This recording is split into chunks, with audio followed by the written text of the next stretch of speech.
You need a roadie, man. I keep telling you. Ooh. It's like television. Well, if them lights don't come back on, I ain't reading nothing. Good evening and welcome again to Greenkill Sessions presents Calling All Poets. This is our fourth or fifth event that we've been doing. It's a live stream, and what we've been hoping to attempt is to bring back a little liveness into the art of poetry, because we've all been locked down and zooming like crazy. So between the kind auspices of Mr. Dave Schell and here at Greenkill Gallery, we're here every second Thursday. Tonight's readers will be Michael Platsky, Pamela Twining, and Andy Clausen, with guests who I will introduce in a few moments. I just want to welcome you all. Enjoy the show. CAPS is every first Friday we do a Zoom event, and every third Thursday we do a Zoom event at 7 o'clock. Please register at www.callingallpoets.net. My name is Mike Jurkovic, not that that matters for tonight, but let us get on with our first featured reader. Michael Platsky, who I haven't seen in over 2 years at least, has been reading poetry in Woodstock and the Hudson Valley since 1997 and writing poetry much, much longer than that. Lately, he aims to provoke, instigate, and otherwise shake, rattle, and roll his observations. Hopefully he does this with some wit, artistry, and energy. He always has. Michael Platsky.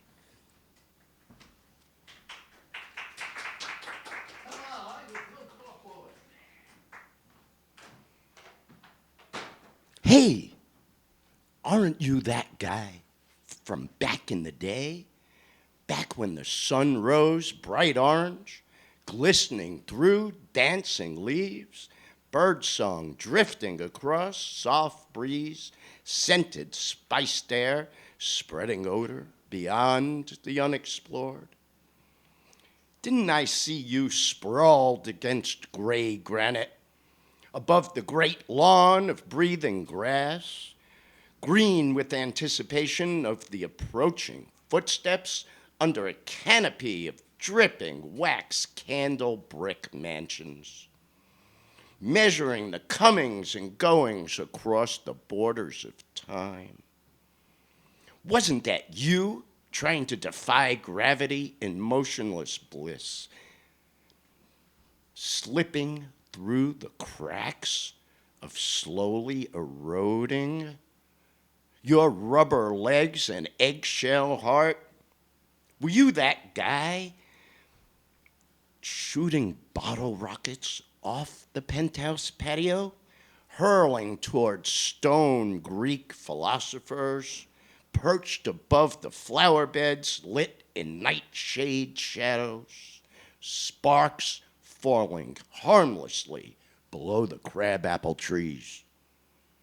Was that you, eyes teary from tear gas, splashing water provided by strangers, removing the sting of authority from your face while you vowed to return again and again until color splashed out the black and white of it all, riding the momentum of rising tides, sweeping the dirty lies aside to join uncollected garbage? Was that you sitting cross-legged in the midst of a riot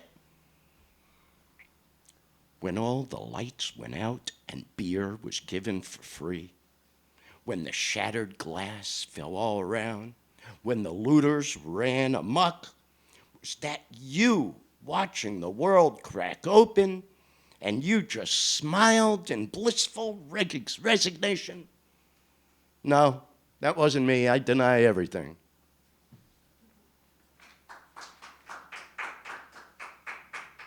I don't know if there are people out there that could see me. I can't see you, but I will trust that you are there.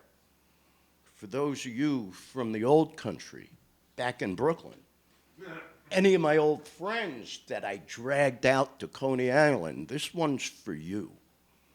Astroland. I have seen your twisted heights from highly twisted eyes.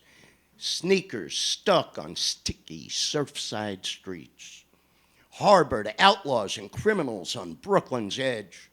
Carnival rides dangerous and dark, below flashing bright lights, illuminating stoned and adventurous thrill seekers, bouncing to loud thumping bass-driven disco trash soundtrack, a couple of bucks, spin out, let go, get funky in Fantasyland.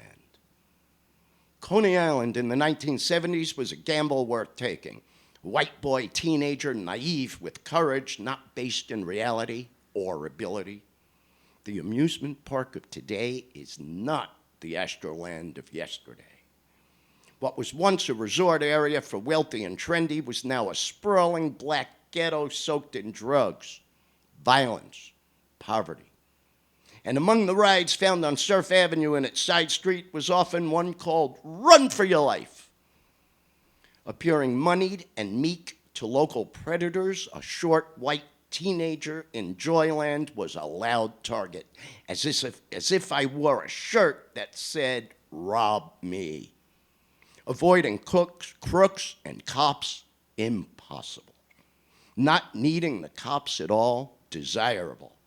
If I were frisked, those handcuffs could go on me, and negotiating those alleys of fixed carny games took some breeding and expertise. Hustlers of varying degrees of talent worked these streets, a wild assortment of Brooklyn hucksters, drug dealers, pimps, mixed with shocked tourists and young thrill seekers, taking the subway to the last stop, driving in from the suburbs, moving past steely-eyed, greasy barkers fueled by street powders of dubious quality, throat chokers, keep 'em talking, step right up, win a prize. The real pay dirt were the decade-old rides, the bobsled, scrambler, thunderbolt, hellhole. The higher you were, the more fun the spin cycle. The smell of fried food, old corn on the cob, salt water, and marijuana mingled with one ride's loud thumping music, bleeding into the next ride's, whirling above screams and come-ons. It delivered you into a world within a world. You couldn't tell what year it was, much less what day. Bounding down those streets to the boardwalk, or under the boardwalk, if you dare, where you could find evidence of a dozen felonies every 20 feet. I turned down a job one year running the scrambler because the mandatory equipment behind the counter was 1 gram of cocaine per night, a billy club, and a gun. And that was way too much responsibility for a 20-year-old stoner. Now, Astroland is shut down. The developers have come in and built a new, clean kiddie park. I fear some antiseptic, spotless paradise. Where will the young learn urban survival skills? The ghosts of the sleazy barkers will remain. New metal rides will replace the old wood, and the sound of those old wood tracks echo back to the crashing waves of the Atlantic Ocean. City kids will find a new home to generate survival skills, and the old ghosts of Astroland will congregate beneath the boardwalk with spent hypodermic needles and dusty whiskey bottles, and bemoan the lost days of their youth, where good, clean fun was very, very dirty.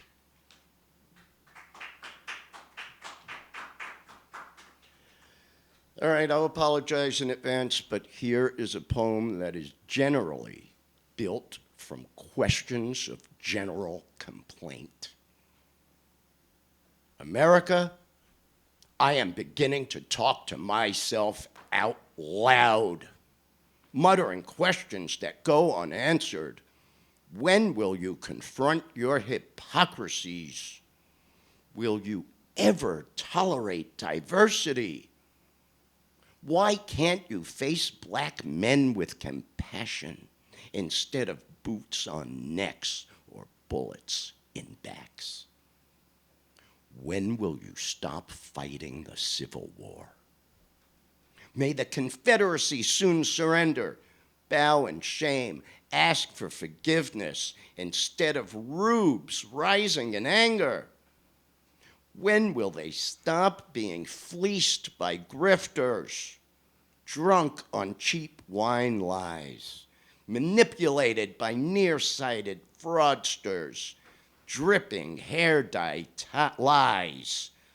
Why are you so gullible, so willing to worship grandstanding carnival hucksters? Step right up, $20 a hat. Help me understand why, when I protested the Vietnam War, we couldn't get within 50 yards of the Capitol steps. But that angry mob charged up, broke in, wreaked havoc. They had clubs and bear spray. We had signs and flowers. When will Lincoln's legacy be worth more than $5? When will your American ideals be more than words on a page?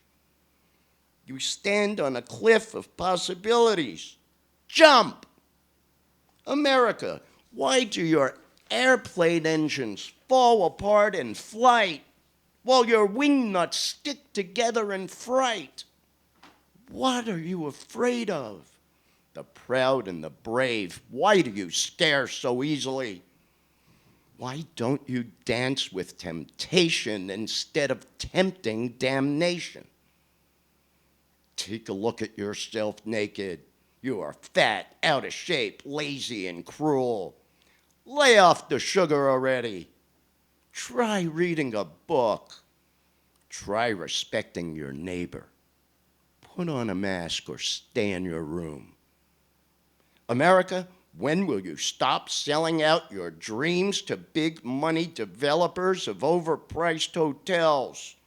They will drive you out of your house and rent it back to you one day at a time. Americans, why do you put up with this? Oh boy, am I ever talking to myself, out loud questions into a dark abyss. Can anybody hear me?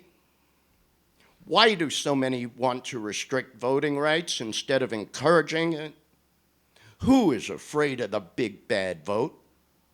Men in suits with vampire eyes, sucking dollars through rancid pipes, spewing poison in exchange for air.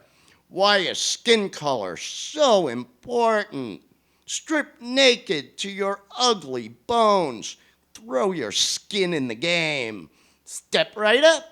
$30 a t-shirt. America, you have me talking to myself out loud, but I will not be that guy screaming questions off a bridge. I will stop complaining, but I will never stop asking. I will retreat to your mountainside forest, sit by your streams before they are poisoned by your toxic business models. I will breathe your fresh air before you excrete your acrid smoke. I will seek members of my tribe, people behaving like Christians, not quoting some twisted jargon. When will your elected representatives represent you, not your boss? When will you treat artists better? When will you stop making horrible movies? Stop blowing things up. America, where did your jobs go?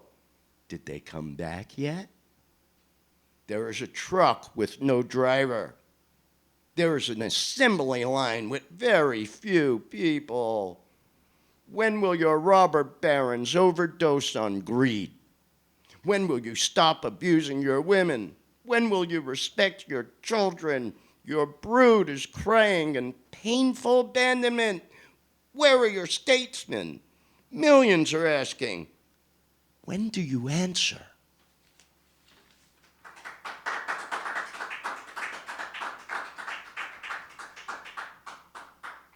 I will confess there was a time I went to the other team. The day John McCain brought out the beautiful, dazzling running mate whose name I never mention, just my beautiful pet name for her. I call her Ramba. Ramba, so rough and rustic, I see you high above me, shooting goggles wrapped tight around your American eyes, so ready to shoot, straight shooter that you are. You pulled yourself up by your own Alaskan bootstraps. You are a hot, hot woman from the cold, cold north. I will stand below your helicopter and rip open my parka, reveal a target over my liberal bleeding heart. Shoot me with your Jesus Christ-shaped bullets and release me from my left-wing trance. Your sharp tongue has reached me. Balance my karmic budget with your hypnotic energy. When you speak to the flag-waving, adoring masses, my flagpole rises in stiff approval. I picture your moist tongue licking me while you spew right-wing jargon. I undress you in my mind's eye and forage in your privates like a wolf hunting game. I feel your power in our imaginary embrace. You haunt my dreams. I am overwhelmed by visions of you. I see you emerge from the edge of the frigid evergreen forest, your mongoloid baby gently cradled in your sexy left arm, suckling your gorgeous breast, while you fire an AR-17 assault rifle with your other arm, so nurturing, yet so strong. How can I ever reach you? I cry Ramba out loud in my restless sleep each night, praying you can hear my screams. I want to protect you from intellectual urban academics that are imprisoned by out-of-date ideals, worn-out ideals like diplomacy, democracy, the Constitution, fact-checking, and journalistic standards. Ramba, you are not about facts. You are about the universal truth only you understand. I yearn to be part of your world, worship at your feet, listen to your silver voice whisper to me twisted logic.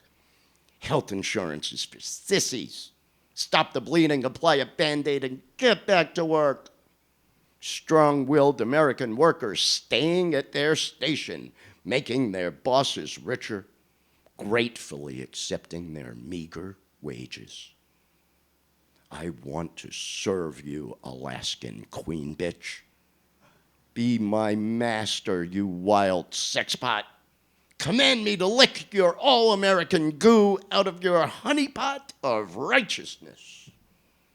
Please let me stain your red, white, and blue campaign dress. I openly sobbed when I heard your frantic phone call to the Wasilla police when Todd and Track fought over the beloved family pickup truck. Neither Track nor that slut daughter of yours, Willow, are worth the afterbirth you spit out after they emerged from your beautiful Alaskan loins. They don't deserve you. They should drift away in the wafting smoke of the famous Wasilla meth labs. You are so above that backwoods mentality. Ramba, spread your angel wings and fly to Woodstock. Join this mecca of spirituality and enlightened pagans. You will fit right into our social revolution. I could see you now dancing naked around the bonfire on the Magic Meadow full moon celebrations. Drunk on that gleeful energy, I will drive you down the mountain and handcuff you to the fence behind Levon Helm's grave. Invite all the Woodstock homeless hippies to soil you with their lysergic acid-tinged semen. Perhaps they can screw your backwards beliefs out of your reactionary brain, and you will trade in your tight-fitting battle fatigues for some loose-fitting tie-dye dresses.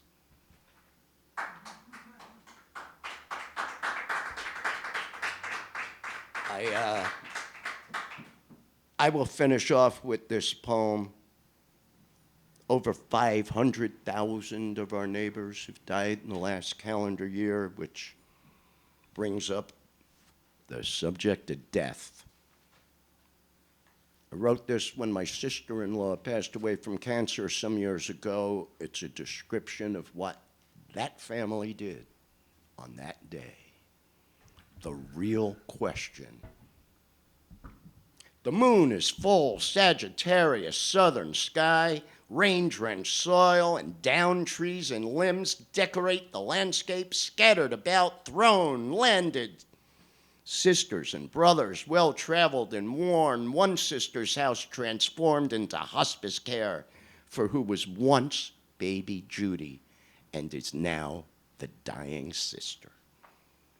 Rescued from Indiana blues, unemployed, uninsured, boarder in house of former boyfriend, reunited with his wife, Judy is now stricken with cancer. And the full moon dominates the sky, and family is present after drives of hundreds of miles or flights of thousands. They breathe deep together. Her digression has been progression. The shift from I am very sick to am I dying has reached the acknowledgement. I am dying. The bravest oldest sister, Kathy, has the fortitude and audacity to hold her sister's hand and say, I am here to help you die. And with enough love and compassion to fill the room, she is for the first time using her professional skills for a blood relative, a younger sister with deep, soulful eyes, whose life was always troubled and challenged. Perhaps she never had a grasp on what she needed to be happy. Now, under a full moon, a day beyond Venus, transiting across the sun so it appeared as a dot on the sun's surface, surrounded by family, some not seen for decades, she is getting her final wish. Not to die in some hospital surrounded by strangers, but in a sibling's home, in the company of family. And now the moon is full, and her passage is certain. No longer wondering what week or what day, but now what hour, which minute will she draw her last breath? Time begins to melt away for everybody, slipping from childhood memories to every memory, each imagination slipping into their own movie-clip newsreel. It is inevitable that the real question surfaces, burns through heart and mind simultaneously of every person attending Judy's passing. The nieces and nephews gathered with parents and siblings, all wondering from their own perspective, from youth or a bit more weather-beaten and time-worn, the big question that lives within us: what happens to us when we die? A day passes. And now they proceed with her ash remains, stand on the shore of the northern Florida coast, ocean's constant tide approaching and receding. The hand-holding and bedtime stories are over. Recollecting and rejoicing and regretting and crying commence. Ash is left for the Atlantic to disperse. The sun is setting, the full moon rises again. The previous week's tropical storm still seems to have the ocean restless. Clouds are forming in the distance.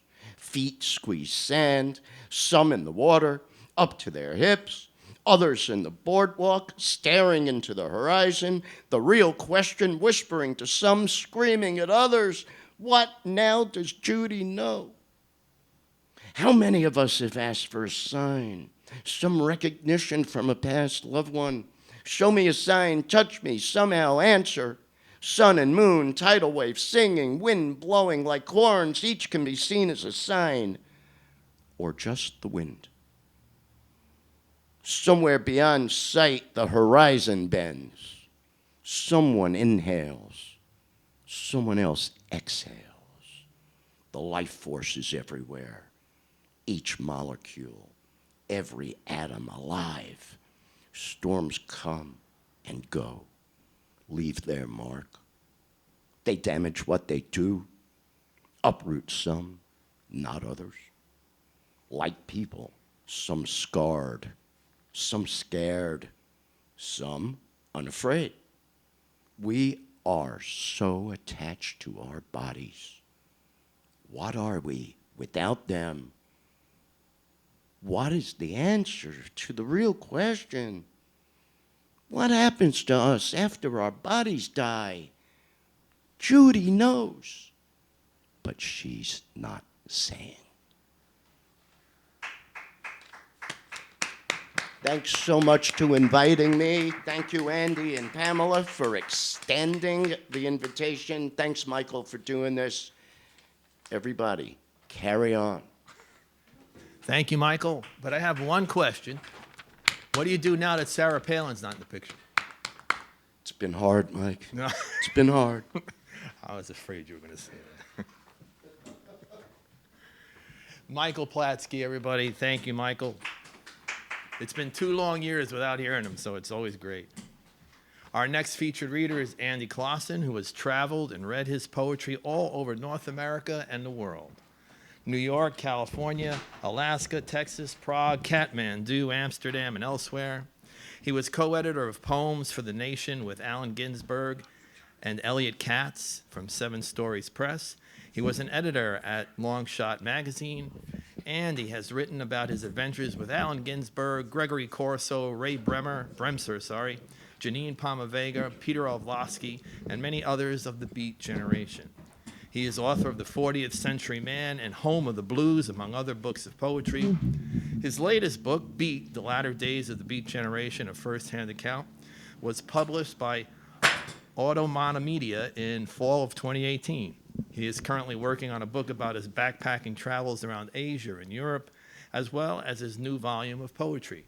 Andy tonight's going to be accompanied by Sylvia Digetz, is a pianist, composer, and educator who has created and directed multiple performances that integrate music with words and visuals, such as multimedia operas, voice recitals, music and words, video and poetry readings with music. A conceptual composer, Sylvie writes performance pieces for a variety of situations. She also teaches music at the Young Composer Workshop, a program she created for young people that is in its 3rd decade. She's hosted the Moon Salon and Chronocosmos, evenings of poetry and improvisation at the 92nd Y Tribeca. She has collaborated in various media with artists and poets, including projects with poet-photographer Iron Cohen, and musical readings with Taylor Mead, Judith Molina, Janine Pomavega, Andy Clausen, and Pamela Twining, and an ongoing multidisciplinary project at the Platt Cove Gallery in upstate New York. Our other musician accompanying Andy and Sylvie is Wayne Lopez, is a guitarist and composer who has been a presence on the New York scene for decades.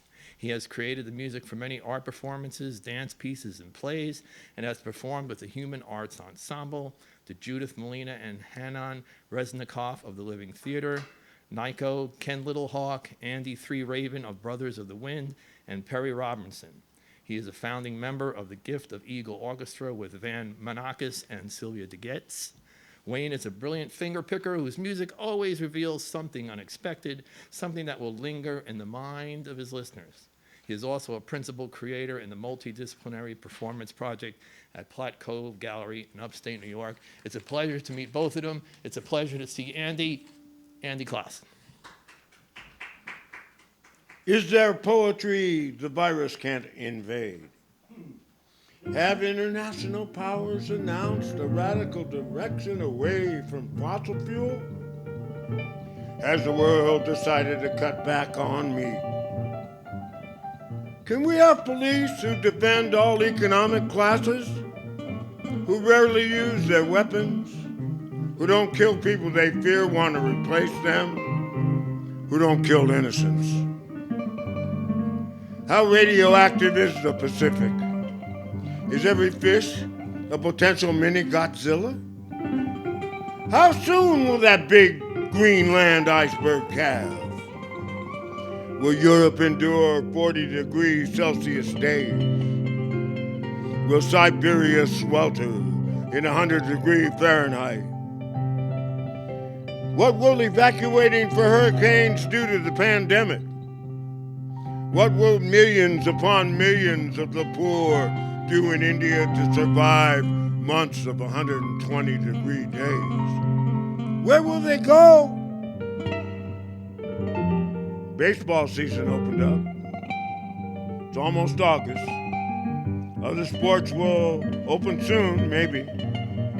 Experts say, headlines say, shut down non-essential economy, keep the social distancing. Shut the maskless large gatherings down, or life will be frightening. More scary than we've known in a long, long time. A test of our patience, our will, and autochthonic self-control. Deaths will overwhelm our medical and economic systems. What can we trust? The growth out the window bolsters my mind imprisoned in its arthritic shell. Despite the aches, stabs, burning the mulish legs, the diatribing constipated guts, the weary neck, the wounded always sore feet, my back, oh my back, the terrifying is this forever shoulder pain. We stick around to witness the fecund motion of replenishing earth. Because we trust? Yes! We trust the inspiration of the dignity of trees, the plenum of grasses, the tamed hedges and flowers, the wild ones too, and copious streams. We trust the mad orchestra of insects and bees, the hypnotic waltz of the clouds, the oscillating waves of deionized elements charging the air that peppers the nape of our necks and fills our lungs and surges through our chest and loins. We trust the scurry of the little warm-bloodeds, the snip-snap of kindling branches under boot and paw. We trust the ability and freedom to study the rainbows and cutthroats and the still placid side pools of the big rivers and burbling rills.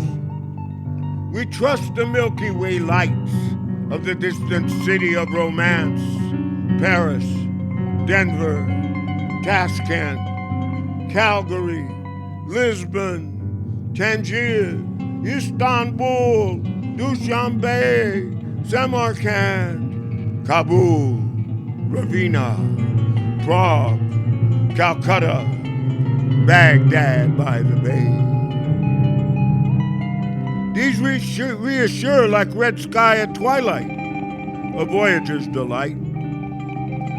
Yet some days the verdure appears artificial or contaminated. The sky monotonous, an endless joke.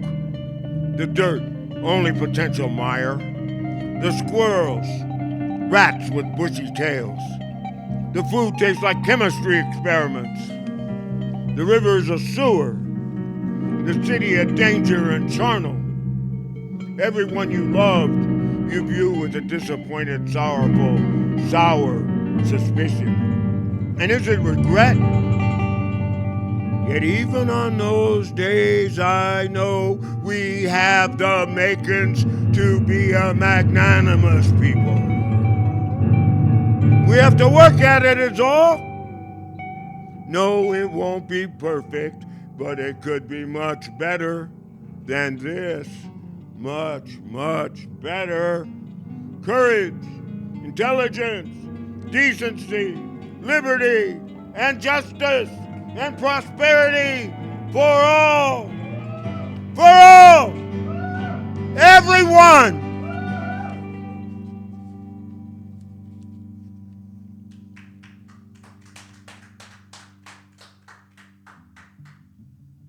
Oh, let my loins tremble. Let my loins oscillate, vibrate, tremble with explosions. Let me barrel through the high marsh grass. Let me tumble in the pure air. Let us consummate in the magic meadow. Let the pagan dance infiltrate our bones. I call on Christmas. I petition a miracle. Bring it on, O magic magi. Infinite Jesus, infuse the population of indoctrinated, miseducated, infused with the lambent wisdom of BC Greece. Sophocles, Euripides, Pericles, Aspasia. Let them ingest Wells, the Durants, the Sophos, Pythagoras, Mary Wollstonecraft, Lenore Candell. Have Kansas understand Marx and Rosa Luxemburg. Have Wycliffe and John Ball and Jan Hus taught and studied the Bogomils too. Let's study with North America's originals, the Indians, the many Spinoza-like medicine man know-hows. Let's have an outbreak of the marginalized and choke-fighting voices of determined girls. And justice be mothers of all guiding sages through the ages, mothers that love the mother and the beat generation and the after-beat generation and the re-generation. In parts of Dixie, regional pride wants to celebrate.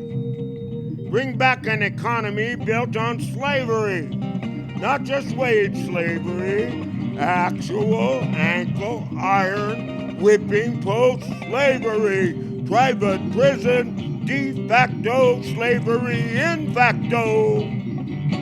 I ask you, what would Jesus do? Would he own slaves? Condone slavery? Segregation? Life-desecrating bigotry? Would he look the other way as the police execute innocents, misdemeanors, scofflaws, children, fathers, mothers? Would he tell the rank and file, don't worry about it, knowing they are afraid? Grew up in families where it was always, look out for number one. And you don't want to share. To share is to be weak. Could he pretend it wasn't happening? Condone present economic distribution? Jesus? What did he tell Nicodemus to do? Yeah, make required reading Jack London's The Road, The Iron Heel, Burning Daylight, Spartacus and Citizen Tom Paine by Howard Fast, Sonia Sanchez, the verse of Jane Cortez, Native Son, Uncle Tom's Children, Richard Wright, The Invisible Man, Ralph Ellison, Cheyenne Autumn, Maurice Sandoz, Works, Danny Schott, Liberation Recalled, Elliot Katz, Jim's Terror, Billy Robinson, Sonia Sanchez, David Lerner, D. Cope and J. Cone, QR Hand, PLW, Bruce Zeitgeist I, Antler, George Wallace, Winans, Dubiago, Eric Walker, Bob Kaufman, Pamela Twining, Noah Roberts, Pedro Pietri, Sal Paradise. Educate the people, or we are doomed and damned. I suspect there's not enough time to make people intelligent. So let's all be Jean Valjean. These are urgent times. I got her over my shoulder, and I'm running through the sewers. History's making me do it. I'm Jean Valjean. We are Jean Valjean. Open your head, your heart, your fist. Open the pages of your poets. Open that ear, that chest. Move those legs to a rebirth of the music of love won't quit. Open to the jazz, the bop, beat, bop, she-bop, bebop. Open to the blues, electric and chillin'. Open to Jimmy the yodeling brakeman and the howling wolf. Bird, Dolphy, Shank, Mingus, Buffy, Bobby D, Bessie, Jay McMurtry, Towns, Billy, Exuma, Tom Pacheco! Despite all shortcomings and errors of 76 trips around the sun, I can still F blank blank K. In spite of all the conditions working against me, I have sex, penetrative sex with my muse. I don't think I can wait on the revolution to have bright moments. Why wait any longer? Let my loins oscillate, vibrate, tremble with explosions. Let me barrel through the high marsh grass. Let me tumble in the pure air. Let us consummate in the magic meadow. Let the pagan dance infiltrate our bones.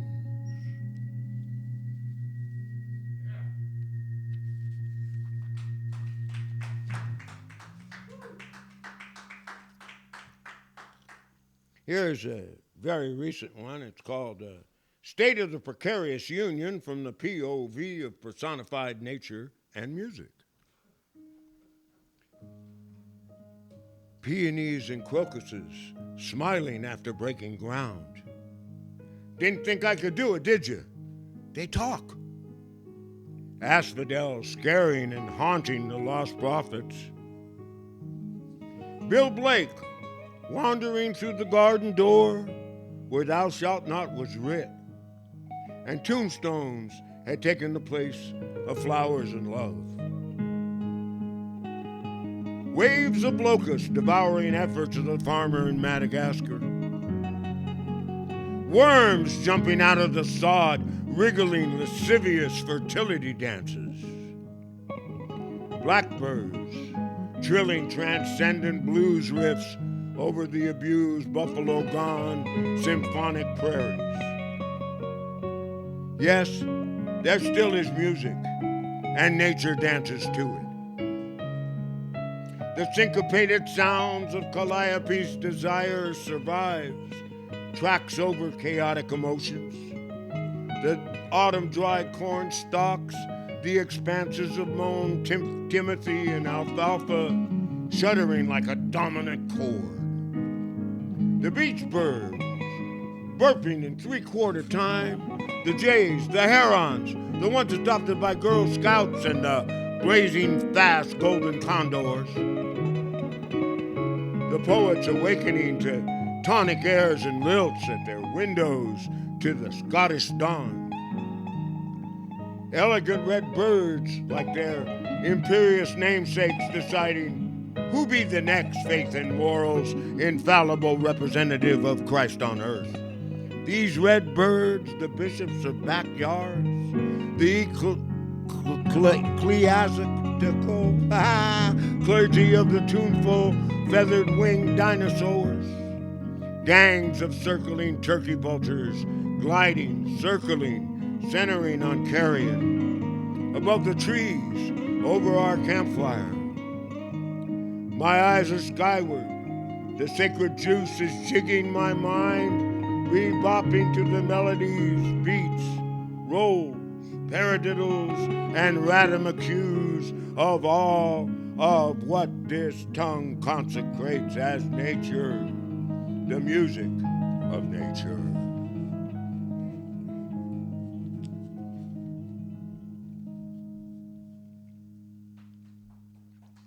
Can you dig it? Reborn virgin love, the sky-clad bodies pulsing in the high grass.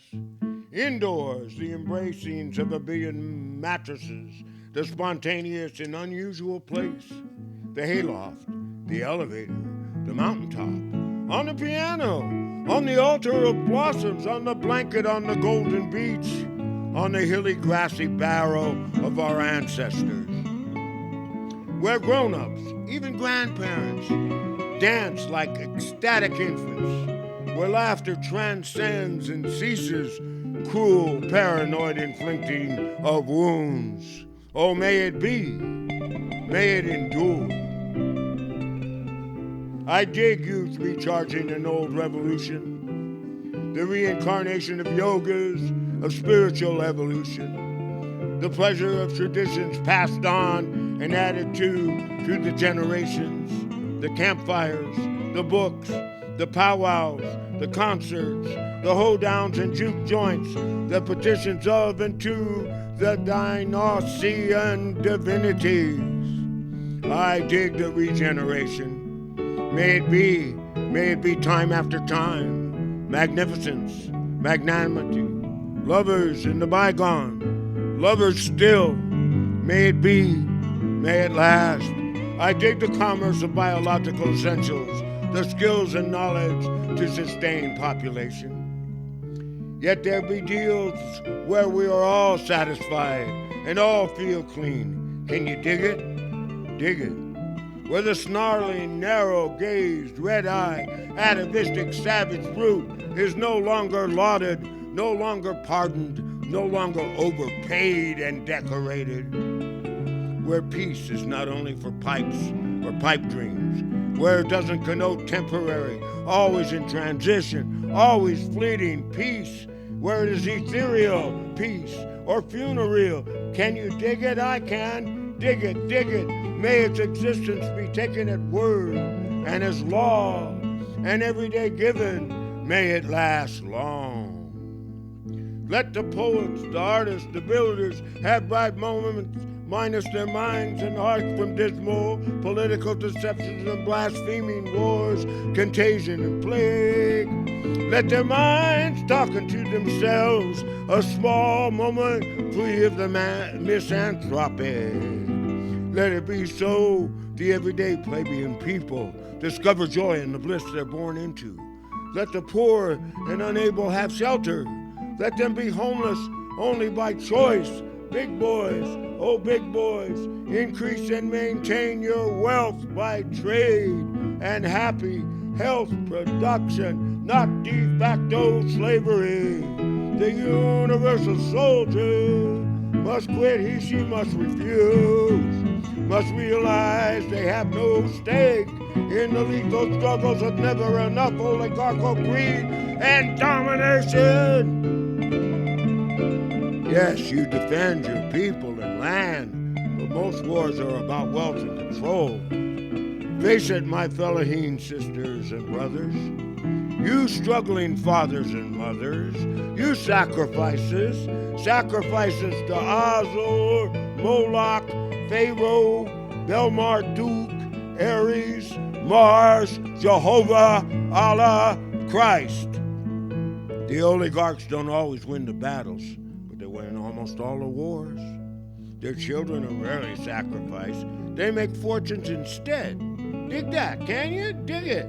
Let there be promoted and realized international healthcare crusade. Share knowledge, share medicines, share machinery, sapient love. Let it be realized and known that the most vulnerable and the least vulnerable both distribute sickness and death with knowledge of the unseen. Realize we are one. The weakest and the strongest are in a linked-in world where we abandon the lies we created and abandon belief that is born of death, early death, our own and many others, as a solution to incongruences of life. I can dig it where the young who know the earth is more than dirt and minerals are heated. They know Gaia is more precious than property, than investment, than poverty. They want to do what's never been done. May they last long. May they be. May this planet keep nurturing us. May we figure it out. May we act as a team without shackling individual freedom and movement. Let freedom be something beautiful. Let freedom not be lost to license. May freedom's heart flood the destitute and wretched of the world as they scale the scree, rip-rap, Sisyphean cliff to health and opportunity and equal justice. Let love flash and conscience the instinctual, psychotic cruelty. Let power as strong as a black hole and obscure as a hat gestate and crown unity and harmony. A community of will spread from village to village, from mansion to hovel, from apartment to apartment across great waters, around and through mountains, thousands of false and idiotic doctrines, of misunderstood scripture, of spun history, of dastardly worshipped lies. May we never lose heart. May we persevere steadfast. May we seek and embody the open road. Can you dig it?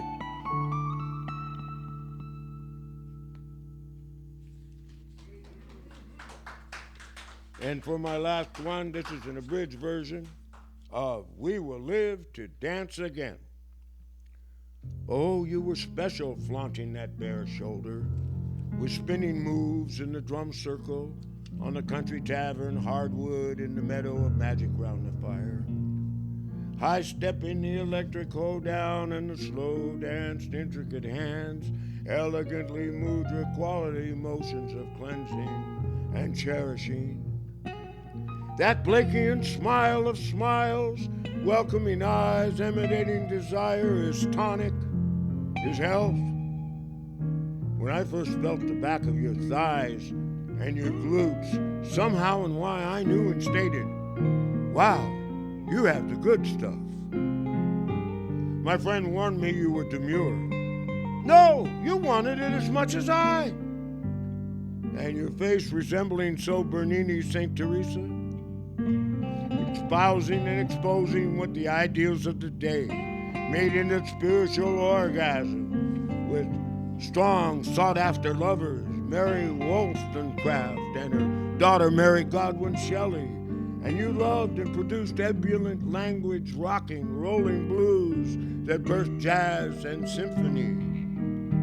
No, I am blessed. We too deplore the establishment. 4 kids, and big breasts, and a face I've always adored since puberty. The gates of Eden protrude and beckon. I learned the heavy, I yearn for it, the heart, the heat, ambrosial bath of my main tool, exhibiting a mind of its own in your gypsy skirt, dervish. Men and women are enthralled in homage, in the traditions you evoke. The future radiates your cheeks. I watch you change apparel. Your skin orchestrates my fingers. I put my eyeballs into your nipples. It feels good. In a motel room, in a pub tent, in the guest room, in the car, in the otherworldly grand tetons, jackrabbits and tumbleweeds going apeshit. Oh, delicious skin. Oh, fragrant necks. We can't rally. We are inside, wary of touching the outside. The spoken air is a danger. Singing in the church choir could be a ticket to the afterlife. This life on earth is a riddle only solved by death, and what kind of answer is that? Yet for a moment, all the gloom evaporates when you let your jeans fall to your ankles. When you put your mammalia on my buzzard-bait face and you soft-touch my testicles. Because of you, I'm still here. And the great escape is still alive. Yes, it is. I think humanity will find a way from this sickening place it created. It may take millennia. It may end any day, owing to the damage, the air, the earth, the water. Yet humanity could and may survive to a harmonious collective will, yet free-minded destiny. And you know why? Me and you and me. That is why. In the drum circle, on the country tavern hardwood floor, in the meadow of magic, it is the lovers who deserve life, and we will dance again.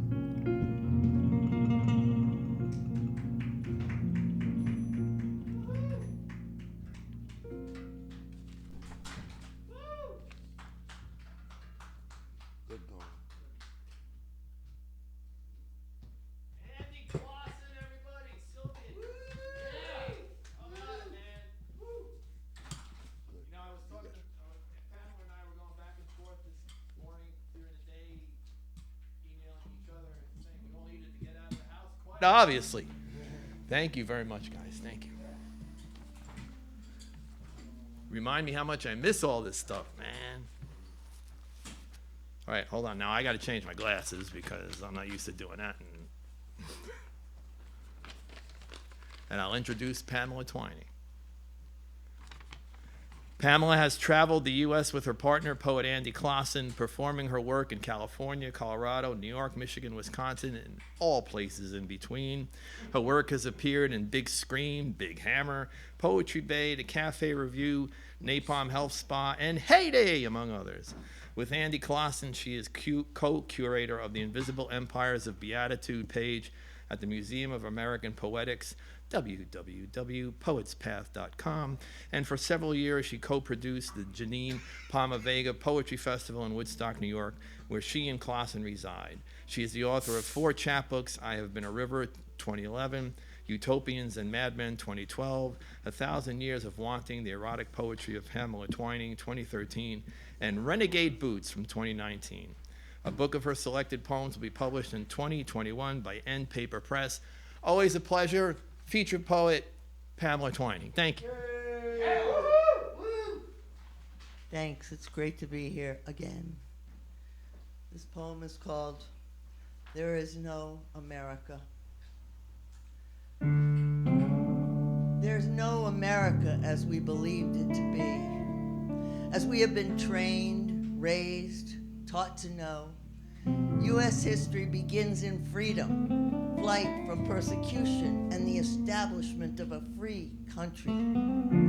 Free to individuals bold enough, determined enough, blessed enough to claim their rights under a constitution ostensibly written to cover all men in a generic, only excluding those not defined as men. Indians, Black people, and women, of course. And by that very assumption made the ideal impossible to achieve. Another account of the founding of U.S., the dark side, that slave labor was necessary, that red savages must be driven out. If we can't cheat them, we make them sick. If they still hang on, invade them. Push them to violence, defending their lands, their grounds, their treasures, the source of their food, their traditional ceremonies. Their homes must give way to us, must give way. Murders were committed.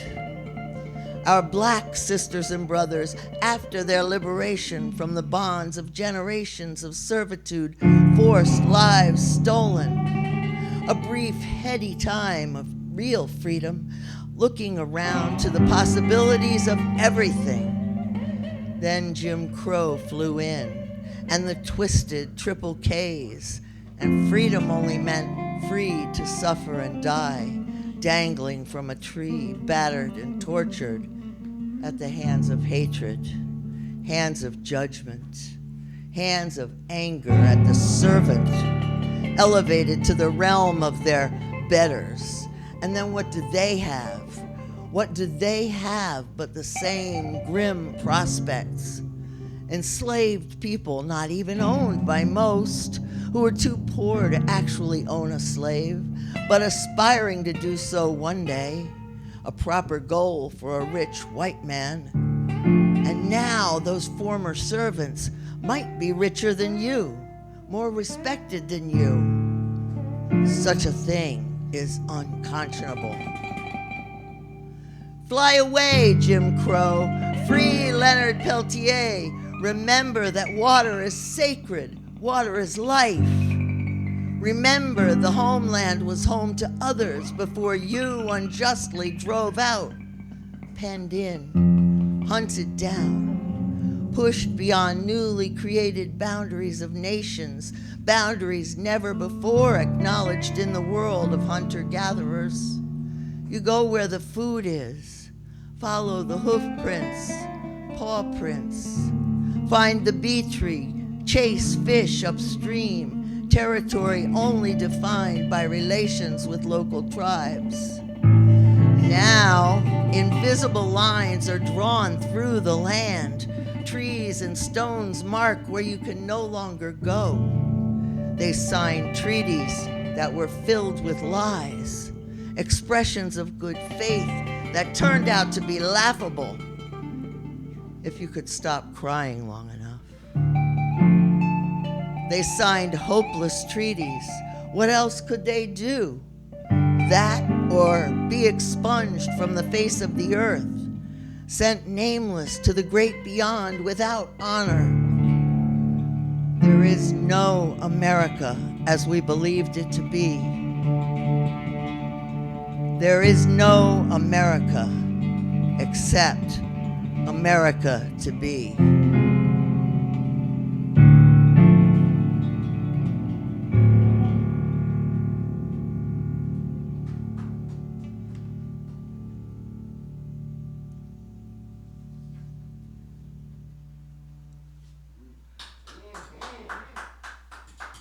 Thanks.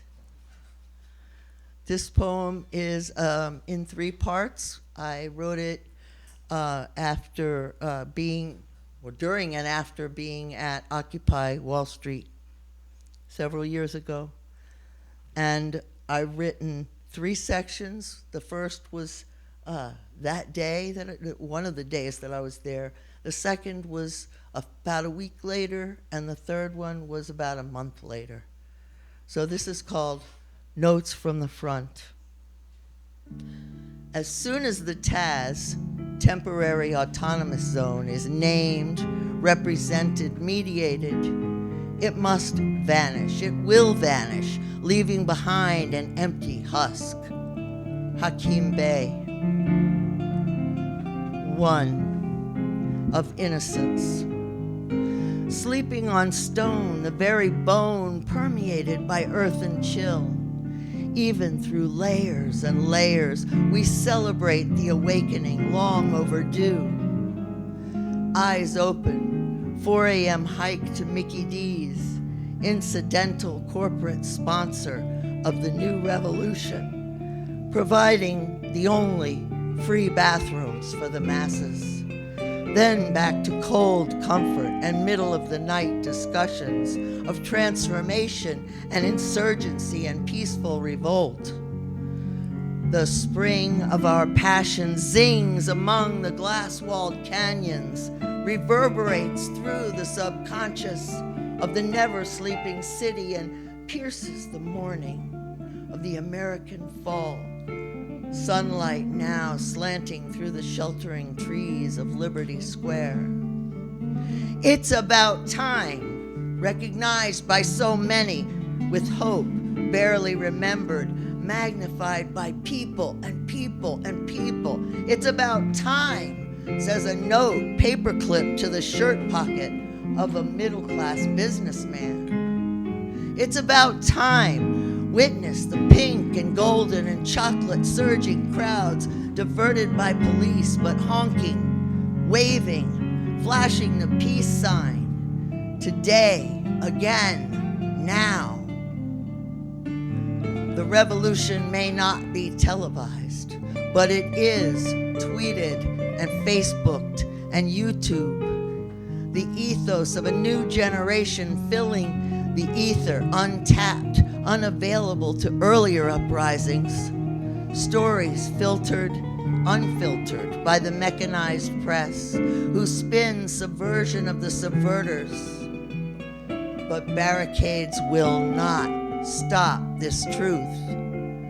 The voices of the future are raised in defense of this country and the world and the planet, a chorus swelling as they capture the imagination of lost generations, searching for the way home to America. 2. Of experience. Early morning sunlight falls in bars between the endless march of buildings, not yet touching the numberless bodies stretched out on stone. Patchwork quilt of homeless by choice, layers of desires, ribbons of ethos woven together in a random palette, brighter than the massed fall flowers planted before this was the People's Park. Are you okay? Do you need anything? Blankets, coffee, food. Sun slanting in, the children awaken, the business of the city's day, clashing and pounding in ears, still buzzing from late night speeches. Endless, earnest discussions, only stilled as one by one we were called into the arms of death-like sleep. Line for the bathroom, Mickey D's, thousands and thousands served. Corporation facilitating the anti-corporate state of affairs, alive and well in Liberty Square, but not without a bathroom. Thus are we still hostage to random industrial consciousness, in spite of all not expecting the midnight sweeps, feral policemen clothed in nightmare, our numbers swollen by the chronic homeless seeking food, hungry ghosts, bound to cockroach night streets, bound by the web of no change. Spare change is never enough. There is a silence deeper than no sound, of dreams unspoken, rights unclaimed, the sound of fear and a despair so fathomless the spirit withers dark. But the rising sun is a bell, and we are the vibration, sounding the end, sounding the end, sounding the end. 3. Of poetry and revolution. We came from aging hipsters, not dead yet of our own furies and excesses, not broken by lies and betrayals, nor fooled by the false rationality of the deniers of history. From the youth of the post-hip generation of animist wanderers, not mainlining internet, or lost in the mazes of electronic journeys and virtual slaughters. From the children, for whom community is an archaic dream vanished into the mythology of ancient storytellers.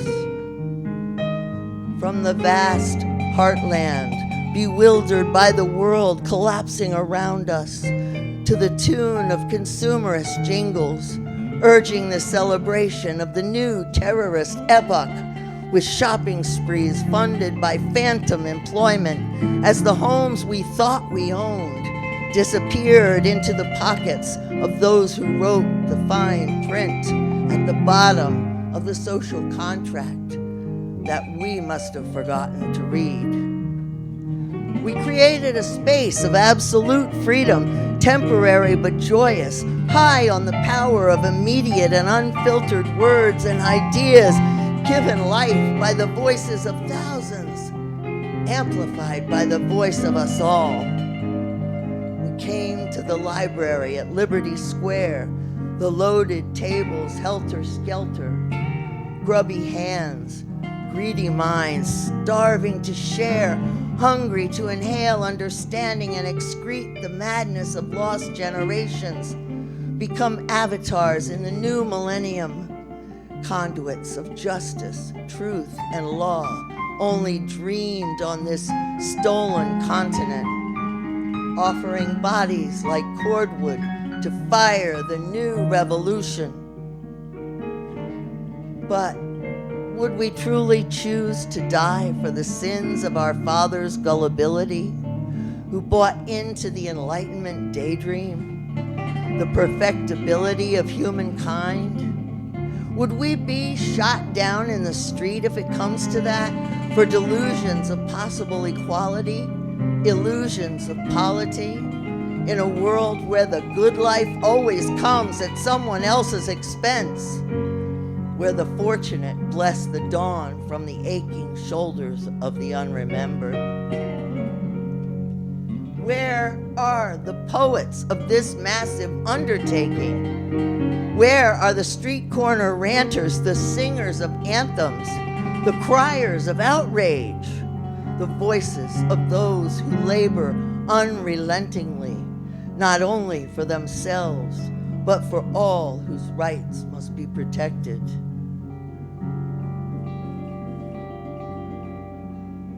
The library is torn now and scattered, dispersed and destroyed by thieves of wisdom, pickpockets of compassion, twisters, perverters of revelation, imprisoners of inspiration, death dealers, evildoers, stormtroopers hidden behind Kevlar and automatic weapons, enacting the will of those who spin definitions, filter reality, and sanitize dissent, for whom ambivalence is weakness, selflessness is for chumps, and respect is reserved for the victors.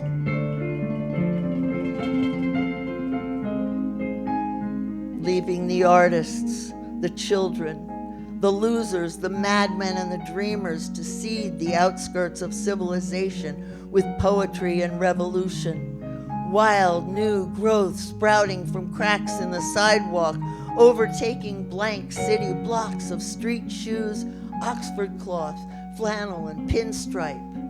The indefinable anarchic masses insistent on the diffuse ideal of the unexplained, continually explored, uncomfortable bed of political nails that will never let us sleep.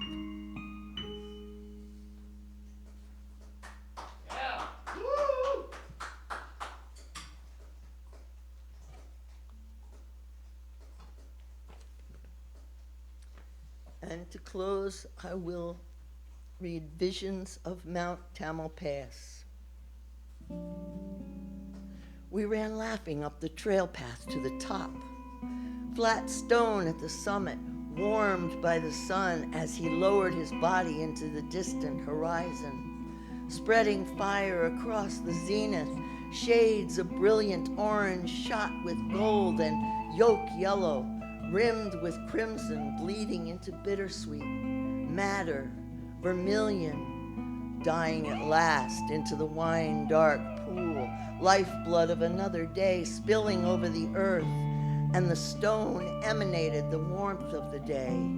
Stretched out on the surface, mother's bones piercing the skin at this sacred place. A crag above the frozen, folded California hills. We lay down skin to skin on that stone, receiving my love on the edge of a billion stars. Made love in the blind binding night, so close to heaven. Long drawn passion, cleaving the sky with voice of release. How are you supposed to feel reading the writings of your much younger lover giving glorious head to some pleading, thrashing woman who isn't you? How can it not matter, even though you didn't know him then? The savage and overwhelming and lusty goddamn writhings of sleek-bodied lovers, no thoughts of the future, the fate of the world or the universe, just the imminent coming and coming again, and fantasies of heaven and cries in the night. Milky, smooth skin, uncontrollable passion, and be damned to the revolution. Be goddamned to turn away and live only in this orgasmic moment. Is it only because she wasn't me, and my lover, the love of my very life, didn't know me yet? Didn't know I was searching for the love and revolution, didn't know that the face seen in his youthful dreams was not the one he was feasting on, that she was the false Dmitri, not the missing Anastasia. And he had to keep looking, but this moment distracted between the thighs of false Dmitri, the one who was only maneuvering to get him inside her, to savor his jism like honey almond wine, drunk on the extrusions of the best of his inner essence, his most world-shattering soul. She was drinking his rebellion, a drug for her constant high, feeding what could never be satisfied, and he thinking he could, at least for a while. The years, the decades, hide and seek, constant quest for the means to make the world's aura an act, an understanding of love, to have humankind grok with the animals, birds, water beings, and above all each other. The deep dive into the well of her madness, giving succor to her spirit while draining his own, for she gave nothing in return but delusion. She had never lived with poet poverty and desperation, so couldn't understand what she was stealing. The few, the thin, the hard-won cosmic gold. A comprehension finally reached as he moved through the heavy, almost impermeable barriers of stories told to unformed minds and hearts to win allegiance before an age where critical discernment is possible. And she, unknowing her denial of anything outside her own needs, outside the realm of her desires, they must be fed with the exudations of poets and revolutionaries, the ones who can see into and use their art to attempt to help others also see. But maybe it's only anti-revolutionary jealousy, the green-eyed monster, believing that it would have been different if he kept searching and found his true complement in the young, energetic times. Or is the revolution still possible, though our Congress is fraught with exhaustion and sometimes despair? The lovemaking still vital and cosmically delicious, but sparks thinner with age. The Godhead still reached, but each time could be the last, as Godhead decides to keep one of us. And then what? We desire to change the expectations of dreamers, the waking times filled with electricity and light, the knowledge that liberty and community are the price and the product of that ecstatic communion.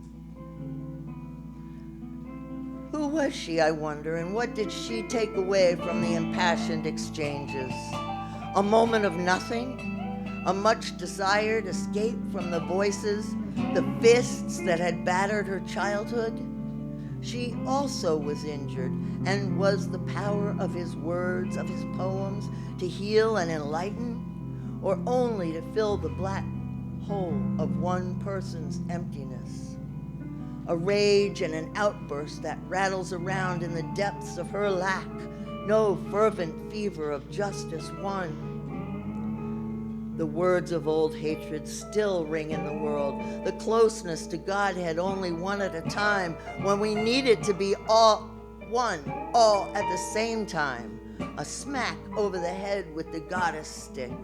Reminder from Sensei, the form is not correct, does not further. A massive missive changing everything. Change is the word, all that's gone before. We were a race primarily of carnivores, changed to consumers of plant life, planet life, and beyond.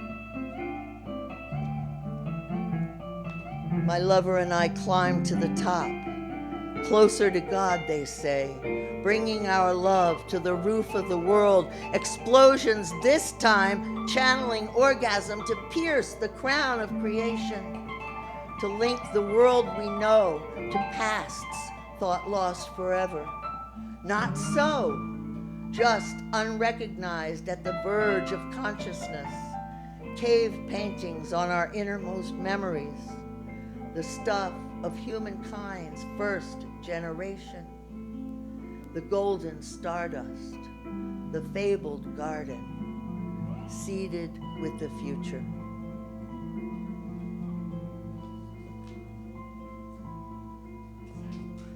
Thank you.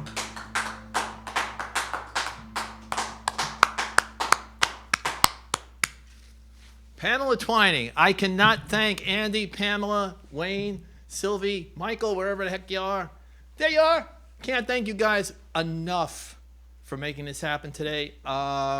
Everybody out there, thank you for watching. www.callingallpoets.net.